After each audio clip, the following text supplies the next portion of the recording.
no si malaw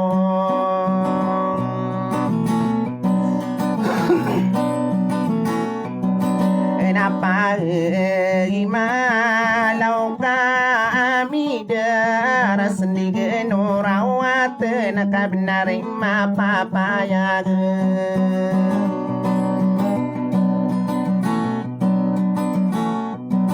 apa maglang alaso karudan magano na una pepantao kotingagen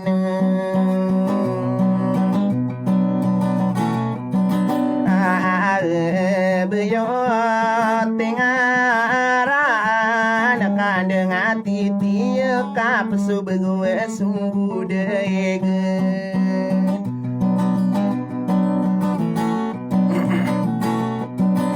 kaparati ya kano ma idulak na daw lino geso alam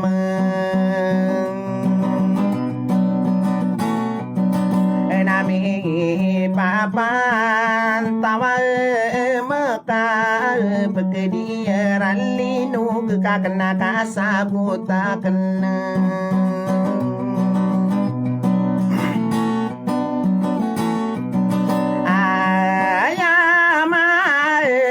kalua udah nasal ngede sumi nenggeina au namarge naparage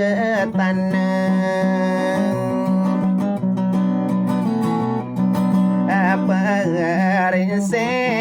senorai de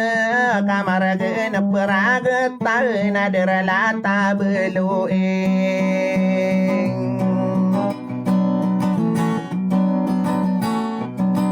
kabinani ngarage tonena gedunga laya ginuna daw karo arasa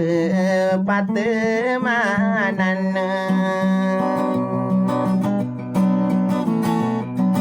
amal tao mata tangkap ko pekiwar natin dega inade pagumilang apa elaya masalin daw ka sabut masabiru ang suwi gumarambe yung saura ke princess Lailani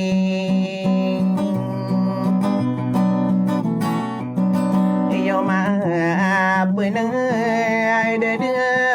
pe ya ke kampung anu begel kamatan de na benar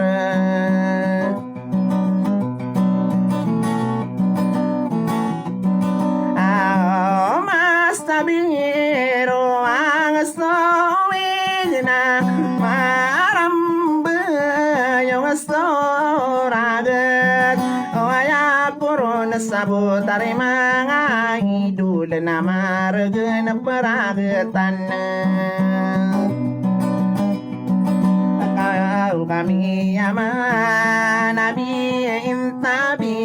ngakaro den samim bisa hari mangapa naman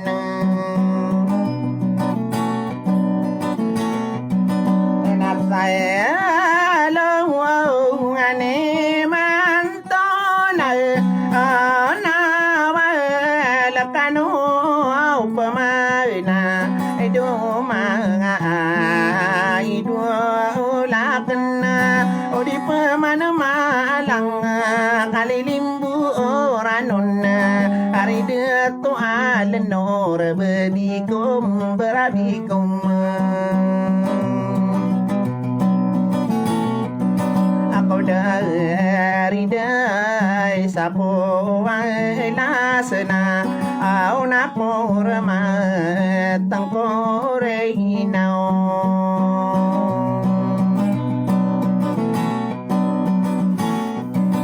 solo dua ulunani ma idula kana ai đâu áp mà kê nó cứ ra nôn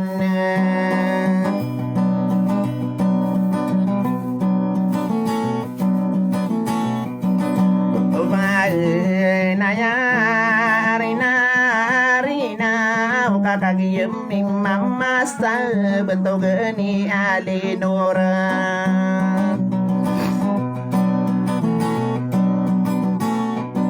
apa mele bukarawan di komi pagi na lengna ai đâu nama nunako aria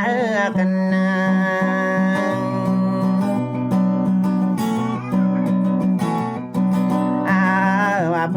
princess lailani kakagiyem mama sa pamilya imse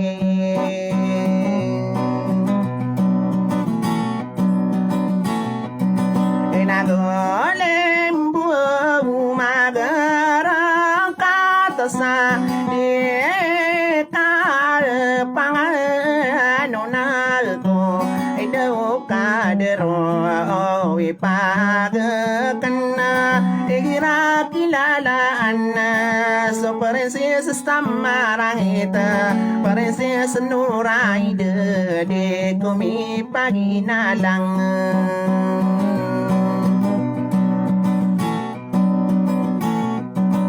kakagya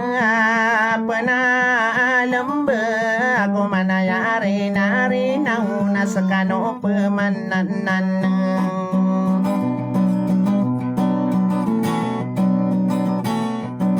ama idola kana besampayan uranun dari desa po alas na dua kenua maapo di taka pegedilan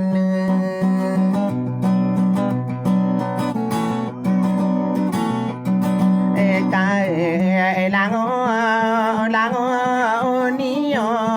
princess yelila su familia tao apa Amelia amula kata ya lumba diila ai đâu na taman ko lilangian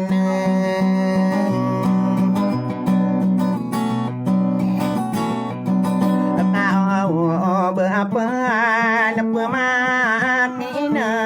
kalau yo dekaran dengan bentogi ala amin asa ada bangsa kona au nagulimbu soranong pausa ai đâu đi cả pagdiile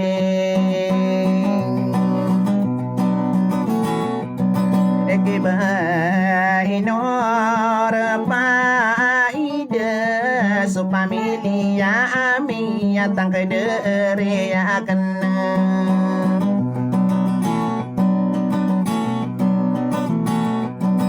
kakagya panalam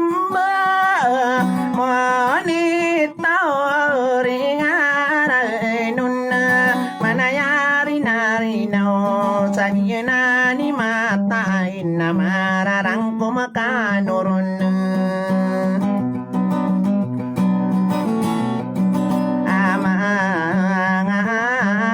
idola ka na sa au bantog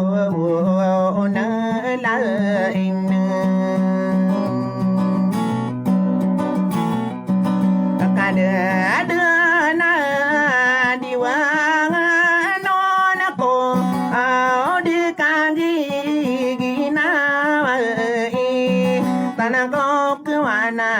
Bayaji lila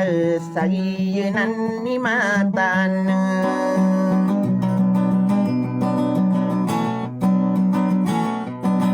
Na princess Noraide na ayan tangani yung ibaya lailani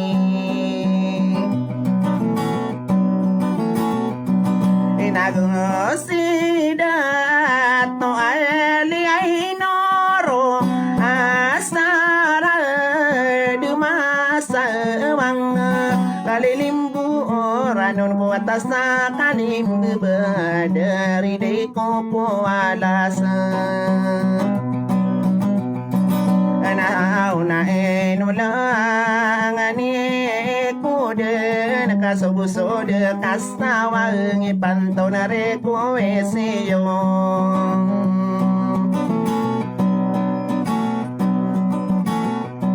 O amang idola ko na sa salam kanolang Lagawa mo nito rin manayari na rin na o babi ko, barabi ko